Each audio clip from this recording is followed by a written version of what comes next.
স্বাস্থ্য ভবন অভিযানে যেতে বাধা পাওয়ায় করুণাময়ীতে অবস্থান বিক্ষোভে বসেন আশাকর্মীরা। ব্যস্ততম সময়ে অবরুদ্ধ হয়ে পড়ে করুণাময়ী চত্বর। নিজেদের ন্যায্য দাবিতে সরব হন তারা।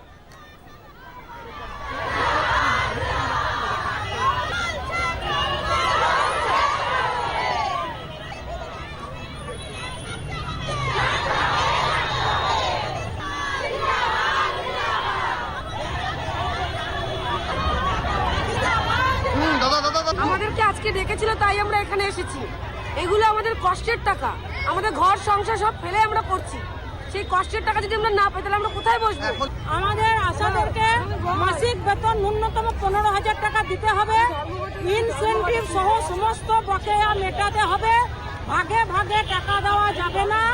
আর কর্মরত অবস্থায় কোনো আশাকর্মীর মৃত্যু হলে তার পরিবারকে 5 লক্ষ টাকা দিতে হবে। আমরা কি ভিক্ষা চাইছি? দিনের পর দিন আমাদের বকেয়া, সেই বকেয়া আমাদের